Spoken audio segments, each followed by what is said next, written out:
Hello friends, welcome back to my channel, and if you're new, welcome. My name is Meg, this is Vlogmas, and today I'm teaching you how to make the most delicious, yummy, perfect pumpkin coffee cake recipe. Great for your holiday parties and for holiday dessert.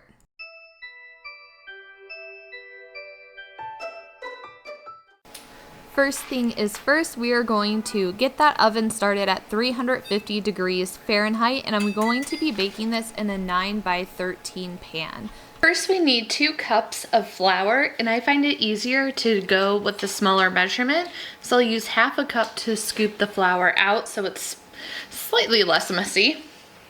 And no, I don't sift my flour. This is not professional baking. So that's 1 cup.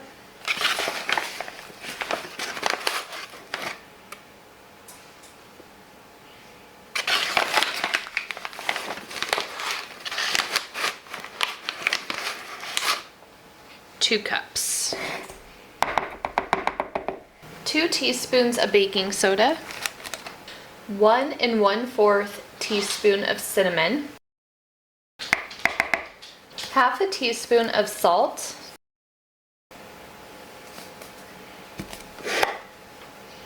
1/4 teaspoon of nutmeg, and then half a teaspoon of pumpkin spice.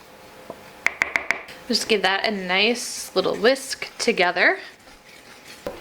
That is going to be it for the dry ingredients that we're mixing together. So I'm going to put this aside, and then we can start getting our wet mix together. So for our wet, we are using an entire can of pure pumpkin. That's fun sounds. Make sure you're not getting pumpkin pie in a can. Pure pumpkin, and this is a 15-ounce can. Next ingredient is half a cup of Greek yogurt. So that's your regular little 5.3 ounce is about half a cup. Before I add the vegetable oil, because I need the same measuring cup, I'm going to use the dry ingredient that we're putting in here, which is brown sugar. I personally like dark brown sugar, so that's what I'm using. And this is 1 3/4 cup. That wasn't exactly full, but there's not that much left in here, so the perfect amount. And I'm going to reuse this bag for the next brown sugar that I open. And then lastly, to our wet ingredients, we have half a cup of vegetable oil, and we're gonna combine this until it's smooth. While the stand mixer is going, once I get this nice and smooth, we're gonna add the rest of the wet ingredients, which is 4 large eggs, and the recipe says to add the egg 1 at a time. And then we have 2 teaspoons of vanilla extract, and it says the vanilla extract is the last thing to go in, and then you want to combine the dry ingredients into the wet.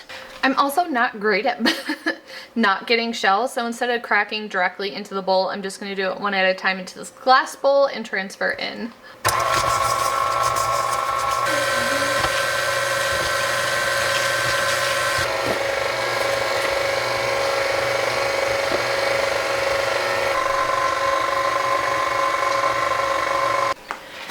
Putting this in a 13 by 9, and I already have it greased. My oven is pretty accurate. It says the range is to bake 30 to 40 minutes, so I'm gonna do 30 minutes and check on it with a toothpick.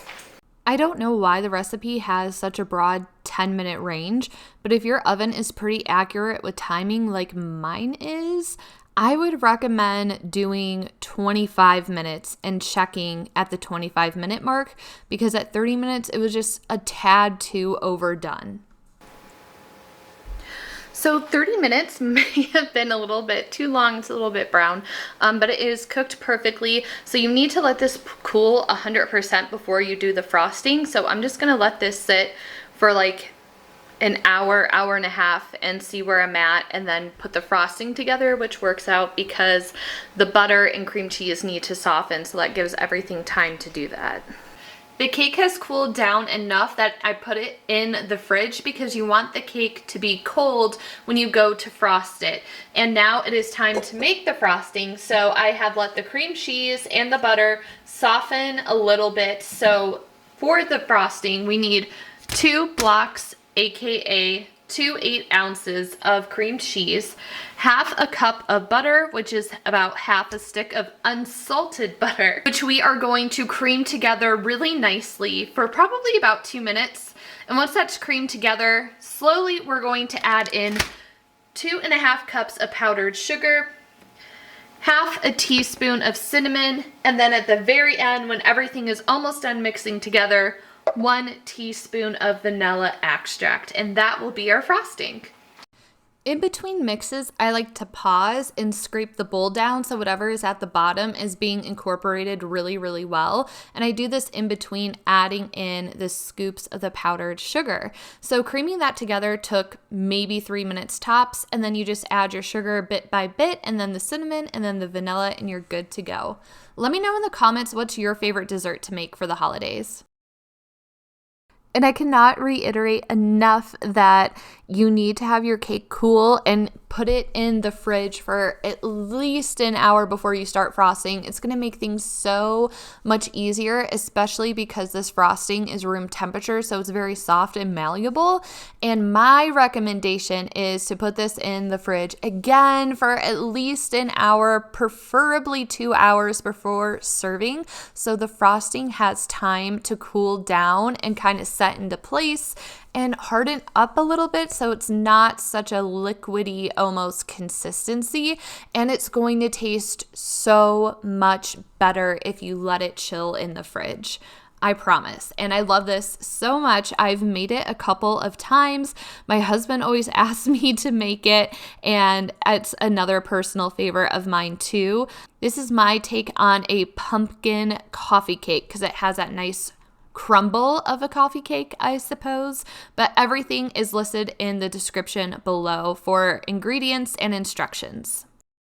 I think I did a pretty generous coat of icing, but this is how much frosting is left. If you can see, can you see? Can you see? Can you see? Can you see? It is so much frosting. I'm gonna stick this back in the fridge for like 20 minutes before I cut a slice. But we will cut a slice and see how good it is. If you like aesthetically pleasing things, the end of the video is not for you. This is going to be messy. The first slice is always messy. I'm using a butter knife. Don't come for me. But yes, I am so excited to cut into this. That was not as bad as I thought it would be. But I'm so excited to dive in. Look at that. It definitely could have gone a couple minutes less in the oven. So maybe underbake it, because you can always bake it for longer, but you can't unbake. It's very, very dense, which is interesting with the yogurt in there. But that's definitely helping add moisture along with the pumpkin. This is so freaking good. I hope you give it a try. If you do, let me know down in the comments. And let me know, what dessert do you like to make around the holiday season? I think I might try making a Yule log cake. Maybe. We'll see. That might be a little overambitious of my own skills. But anyways, I hope you enjoyed hanging out with me today on this Vlogmas. If you'd like to see more, don't forget to subscribe so you can be notified so you can see when the next video goes up. As always, thank you so much for your time and energy in this video. I really appreciate it, and I will see you tomorrow. Bye, everyone.